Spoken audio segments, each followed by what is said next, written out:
Okay, so now we've established both the left-hand and right-hand wall planes. The receding edges of these parallel planes are converging toward the vanishing point.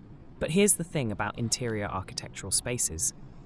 Typically, the space ends before we actually hit the vanishing point. We usually encounter a back wall, the one we're directly facing. That's the plane that was parallel to our shoulders. Remember that? Now we're going to measure the position of that front-facing wall and draw it into our composition.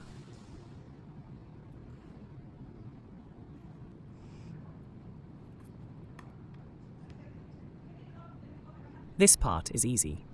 All we need is a horizontal measurement. I'm going to measure the distance from the far right edge of the doorway to the corner where the right-hand wall plane meets the right edge of the front-facing wall. I place my thumb on the far right edge of the door plane and extend my measuring stick until it aligns with that far corner. Then, I transfer that measurement directly onto my drawing.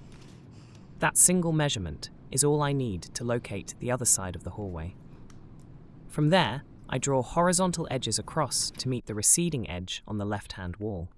I then connect those horizontal lines with a vertical. Now, if you can't get the corners you found here to connect with a vertical, it likely means one of your angles is slightly off. Don't worry, this is a very common occurrence in observational perspective drawing. Perspective is a geometric mathematical system, and since we're using our moving, living, slightly wiggly bodies to execute that system, sometimes our lines miss the mark. We only notice these small errors when we try to connect shapes, and they don't quite meet. The good news is that these mistakes are usually easy to correct by adjusting a line or two. First, check that the horizontal lines you extended from the right wall are perfectly level. Then, make sure the vertical you drew is truly vertical. Let it extend upward until it meets the top edge of the front-facing wall. That front-facing wall should read as a rectangle with 4 90-degree corners. Now, to lock it in, starting at the vanishing point, adjust the angle of the upper right orthogonal so that it passes cleanly through the upper left corner of the back wall.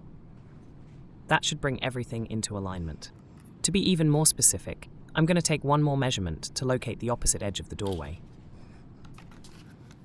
The more accurate visual information you place on your paper, the more useful it becomes as you move forward with your drawing. There we go. Now you can see the narrower doorway edge on the left-hand side. Also, take note of those strong horizontal lines where the base of the doorway meets the floor.